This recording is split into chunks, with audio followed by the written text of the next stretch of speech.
This is FYI News 13, brought to you by SSPTV and the Hazleton Standard Speaker. For your information, October is Domestic Violence Awareness Month, and we'll be joined by someone from the Domestic Violence Service Center coming up on FYI. Good evening and thanks for watching. I'm Ken Cara. Lisa Sugart has that interview with a representative from the Domestic Violence Service Center, and Janine Mazurkevich brings us some decorating tips. But as always, we start with some headlines. FYI told you yesterday about a bank robbery in Butler Township. It happened around 4 p.m. at the National Penn Bank on South Hunter Highway, which is on Route 309 in Drums. Police have now released a surveillance photo of the suspect, who is described as a white male, 6 feet 1 inches tall to 6 feet 3 inches tall, a slim build, 175 to 190 pounds, wearing black jogging pants, a black Under Armour zip hoodie with red trim, black sneakers with white soles and laces. He exited the bank and fled in a beige metallic 2007 Honda Civic, which was seen traveling east on East Butler Drive toward Freeland. According to police, there were 6 people inside the bank at the time of the robbery. No one was injured. The suspect did not display a weapon. Butler Township Police ask anyone who saw the suspect or vehicle to call them at 570-788-4111 or call 911. Oral arguments were heard this morning in Luzerne County Court concerning a budget disagreement between Hazleton City Mayor Joe Yanuzzi and City Council. Mayor Yanuzzi filed a lawsuit in May against the city, individual council members, and council itself over which budget should be used for 2014. Each side supports their own budget version. We had preliminary objections to the filing of the lawsuit for the budget, and they had claimed that I, as mayor, could not sue the city because I am the city, and we have a court case back in 90 where Mayor Quigley sued the city and the city council. And we went right up to the Supreme Court, so that argument is not valid. The mayor filed the lawsuit as a private citizen and said he will pay for the legal proceedings. Yanuzzi told us that Judge Thomas Burke will decide if the matter will go to court. The Pennsylvania Game Commission announced today that it will ban hunting and trapping in 7 northeast Pennsylvania townships. The announcement comes one day after state police announced that 2 pipe bombs were found in the woods during the search for suspected cop killer Eric Freen. As a result, hunting and trapping is prohibited until further notice on all public and private lands in Blooming Grove, Porter, Lehman, and Greene townships in Pike County, and Barrett, Price, and Paradise townships in Monroe County. Meanwhile, the manhunt continues today for the 31-year-old Freen. State police formed a tight perimeter, and a state police helicopter continues to assist from the air. The search is now in its 19th day. Pennsylvania Governor Tom Corbett today ordered all Pennsylvania flags to fly at half-staff in honor of a state trooper killed during a training exercise yesterday. State Police Commissioner Frank Noonan says it was with a heavy heart and deep sorrow that he announced the tragic death of Trooper David Kendra of Troop K, Skippack Station. Trooper Kendra was fatally wounded after being shot in the chest during a training exercise at the Montgomery County Public Safety Training Complex in Conshohocken around 4:45 yesterday. Trooper Kendra is the 96th member of the state police killed in the line of duty in the history of the Pennsylvania State Police. A joint investigation is underway by the state police and the Montgomery County DA's office. Trooper Kendra was 26 years old. Early Wednesday morning, Tammy Rogers from the Domestic Violence Service Center spoke with students at the Hazleton Area High School to start Domestic Violence Awareness Month. After that, Rogers spent some time with our Lisa Sugart. Today is October 1st, and the month of October has been designated as Domestic Violence Awareness Month. And a special program discussing just that was taking place this morning at Hazleton Area High School. Here to tell us about it is Tammy Rogers, who is the Outreach Supervisor for the Domestic Violence Service Center. Tammy, thank you so much for being here today. Well, thank you so much for inviting us. This morning at the Hazleton Area High School, we promoted not only the kickoff for Domestic Violence Awareness Month, but we also kicked off our Safe Dates program. Now, the Safe Dates program allows us to go into the high schools, and we talk to teenagers about dating violence and the effects on them and how they can look out for the signs of it. Through Verizon, we were granted money in the past couple of years. The first year was $10,000, the second year was $8,000. That allowed us to purchase curriculums and folders and handouts for the kids and made it available so that we had more access to different curriculums and stuff to be able to do this in the schools. Each year we've been able to award scholarships to students in not only Luzerne County, but Carbon County as well, which allowed us to give $1,000 to kids who, they had a project that they had to complete, and then they were able to submit it, and then they were judged, and we were able to present them with money so that they can use it towards their college fund. And you found out good news today that you got another grant that'll help continue this program. Yes, usually through the grant, we're only allowed to apply for it for 2 years, and we did try to apply for it for a third year, and we were just told this morning that we got another $10,000 through Verizon. It was a big surprise to us, and we are so grateful that Verizon believes in the progress that we're making and the good works that we're doing out there in the schools. Obviously, they saw a need or they wouldn't put their money into this program. Tell us about the need and why it is so necessary for you to get this message in to children at the high school level. Well, research indicates that between like the ages of, say, 6th grade through on high school is when it's most prevalent to see dating violence situations, because that's where domestic violence starts. It starts in your dating relationships. It doesn't start, after you're, older and married, and it just doesn't occur then. And what we're trying to do now is make students aware of what is happening and the signs that they can look for, and that they don't have to stay in a situation like that. They can, there's help out there for them if they need to get out of their situation, and the signs to look for as well. And what are those signs? Some of the signs could be controlling personality, not allowing you to hang out with your friends, making sure that you have your cell phone on at all times. If you don't answer your cell phone, they get upset.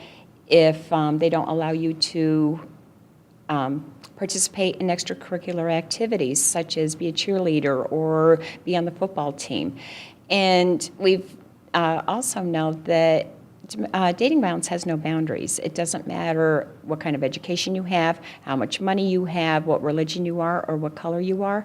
It happens to every type of family. But the thing of it is that a lot of people don't know about it. And they're, saying, oh, it's just, they kind of pacify it, or, go into a denial mode that says that, well, it's not happening to me. If someone watching our program tonight would want more information or fears they might be a victim of domestic violence, where do they turn to? Is there information to get, or is there a phone number to call? Yes, we do have a hotline. We have a 800 phone number. The phone number is 1-800-424-5600, and we're open 24/7. All of our services are free and confidential. You can call and talk to anybody who answers the phone. It does not matter, what time of day or night, that we always have a counselor advocate there to answer the phone and talk you through whatever is going on. But the biggest thing is that, and through the Safe Dates program, is that Principal Petrone has made it very clear to students that he is there to talk to.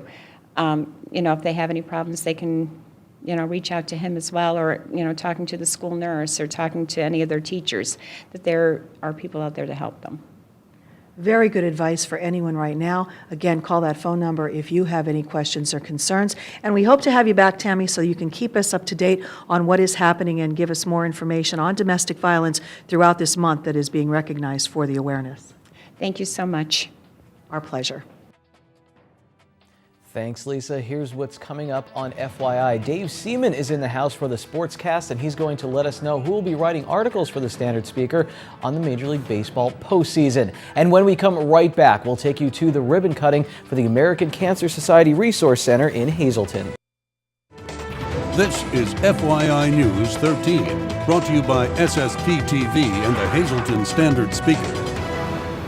The Sage Exchange, and we're back with Tamara. And as the leaves are changing colors, we're looking at what we can do with nature, and there's a lot that we can do. There's tons you can do with nature, including beehives nests, right? Yeah, I actually That's so found that- cool. I actually found that in the winter. I do not suggest trying to climb a tree right now to get that out of the tree.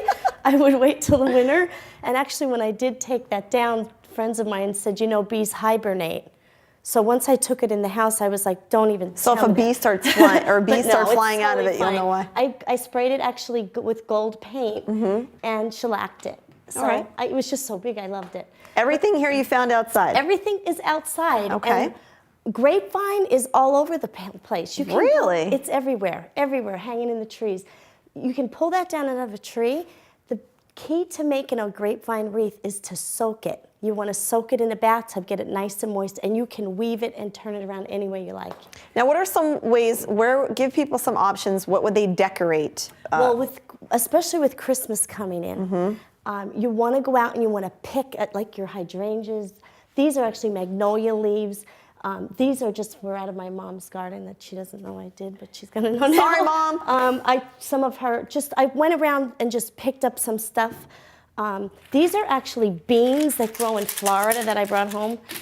There's a coconut, and actually this was a palm tree leaf. That's neat. I rolled it up, soaking wet, brought it home, and it's actually like wood. What are you right going to do now. with it? Well, I just put it on a coffee table. There's lots of stuff you can do with it.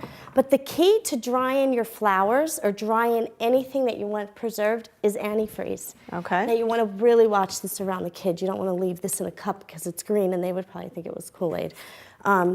What you want to do, you want to cut all your fresh flowers or weeds or whatever it is, and then what you're going to do is you're going to soak them in like you would flowers, and that's going to draw the antifreeze up through it to preserve it. Then what you're going to do, like for about a day, then what you're going to do is you're going to take them and you're going to tie them and you're going to hang them upside down. Okay. And that's going to pull the antifreeze through and preserve your flowers.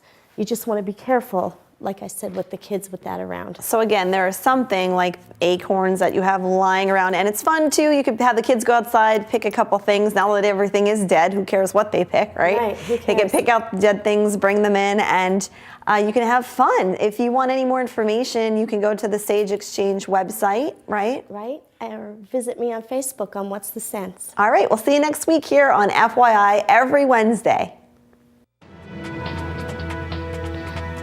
Time now for FYI News 13 weather. All of a sudden, I want a pumpkin Oreo, pumpkin coffee, pumpkin beer, and I want to watch It's the Great Pumpkin Charlie Brown. But it will all have to wait because I have to read the weather to all of you, our loyal viewers, and I gladly do that. Here's our local forecast from the National Weather Service. Tonight, mostly cloudy with a low around 48 degrees. I'm still using my air conditioning. There's something wrong with me. Here's our extended forecast. Thursday, partly sunny. The high will be near 69. For Thursday night, we'll dip down to 49 degrees. Friday will be a mostly cloudy day, high of 68. And then at Friday night, 70% chance of showers, so showers are likely. The low 51 for Football Friday on Saturday. 30% chance of showers, high of 60. Saturday night, we'll get down to 40 degrees. Sunday looks sunny with a high near 57. And finally, on Sunday night, partly cloudy, the low 39. It all started at a Greater Hazleton Chamber of Commerce mixer 1 year ago. That's when talks began to bring an annex of the American Cancer Society to the Cancer Treatment Center in Hazleton. 1 year later, that has become a reality, and a ribbon cutting for the American Cancer Society Resource Center was held on Tuesday night during a Greater Hazleton Chamber of Commerce mixer. Right now, we'll hear from a representative from the American Cancer Society's Relay for Life, someone from Alliance Oncology, and Greater Hazleton Chamber President Mary Malone will talk about overall health care in Hazleton. We're very excited to reopen a presence here in the Hazleton area at the Cancer Center at Hazleton. It's a great partnership that gives us an opportunity to connect face-to-face with patients as they're going to treatment or as they're in the area, and provide our services and resources to an audience that's really a one-stop shop for them. Of course, the American Cancer Society is always available 24 hours a day, 7 days a week through our 1-800-ACS-2345 and cancer.org. But having that physical presence is important as well for us to connect with cancer patients and their family members throughout their diagnosis and their cancer battle. I think it's very important because patients battling cancer have a number of issues to deal with, and the Cancer Society has many resources available, so it's nice to have a place to visit and find out what those services are. Well, some of the problems they come up with are transportation, as an example, because cancer patients are meeting with many different doctors across the community, and transportation is a really challenging issue for most families.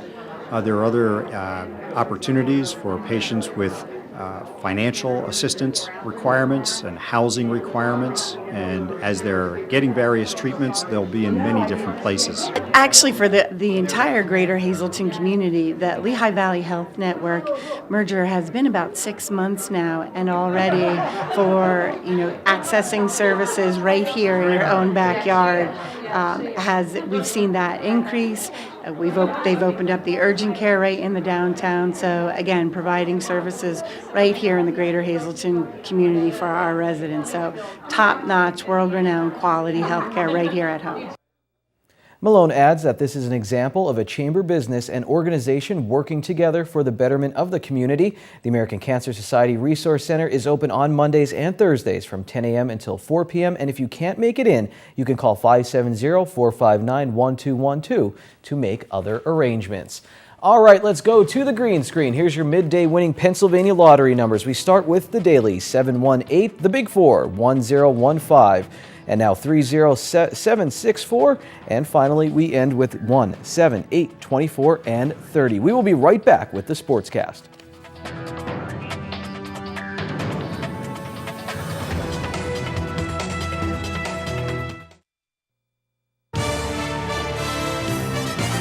This is FYI News 13 Sports.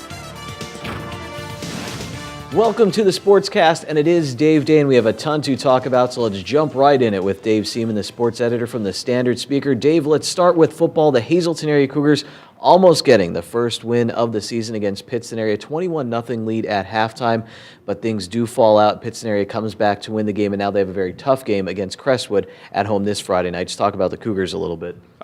Depending how they come back from that loss, so it could have been a demoralizing loss. Knowing Coach Brennan and his staff, though, they're going to work hard to get the Cougars psyched back up because they have to be ready for this week. Crestwood might be the best team on their schedule this week.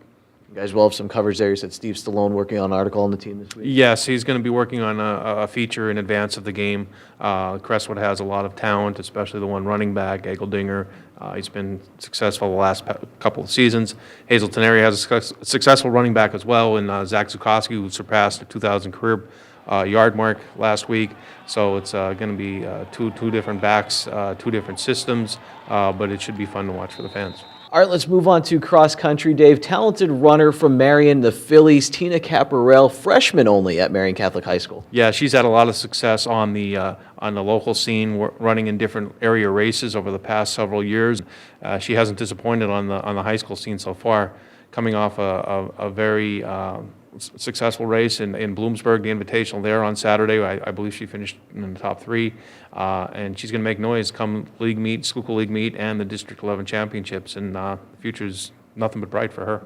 And when you look at these young runners, there's a talented freshman I remember a few years back from Pottsville, and it seems at the young age, these kids are making an impact on the local level, doing very, very well for their cross-country teams. Talented runners, Schuylkill League Golf. I covered the Mono area golf team earlier this year. They won their division in the Schuylkill League Division II. They're sending 3 golfers to the district qualifier. We have a lot of talented golfers down south. Yeah, they have a great program there. Coach Killian does a fantastic job.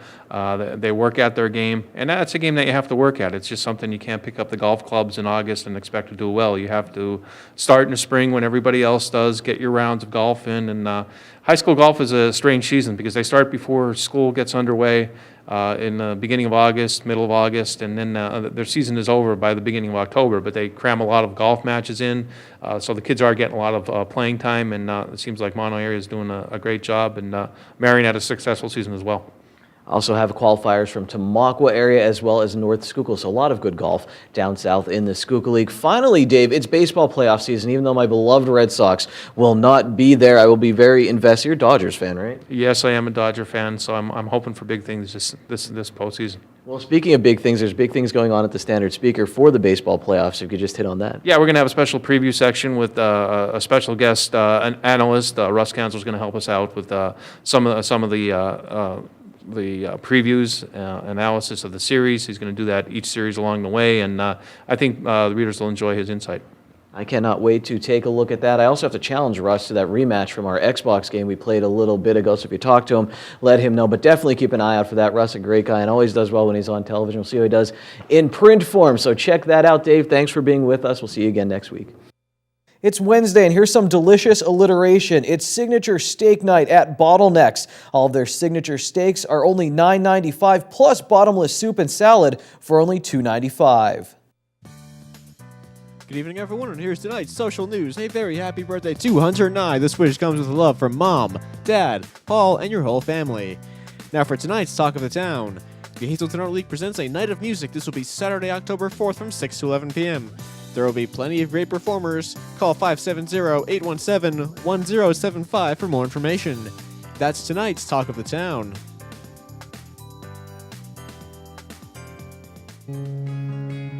News 13 extends our deepest sympathies to the family and friends of these recently departed. Gloria M. Creasy of Bloomsburg.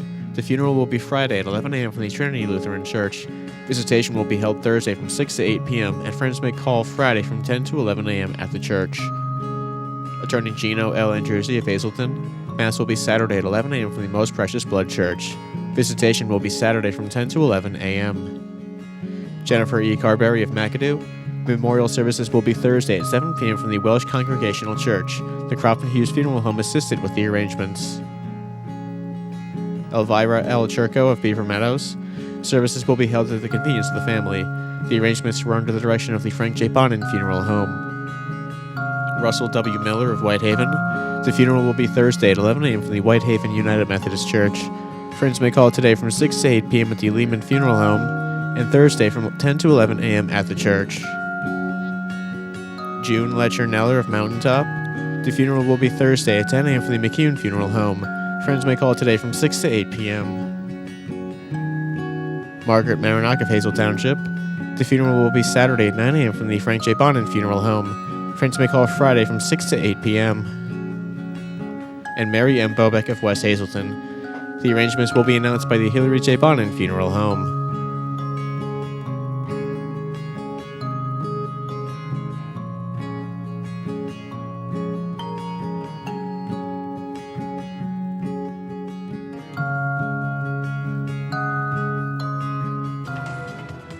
Attention pay-per-view subscribers, if you see your name right now on Channel 13, you'll have 13 minutes to call in and win a free movie from Service Electric Cablevision. Tonight's winner is David Hicks of Ashland. David, if you're watching, give us a call at 570-455-7267, extension 104.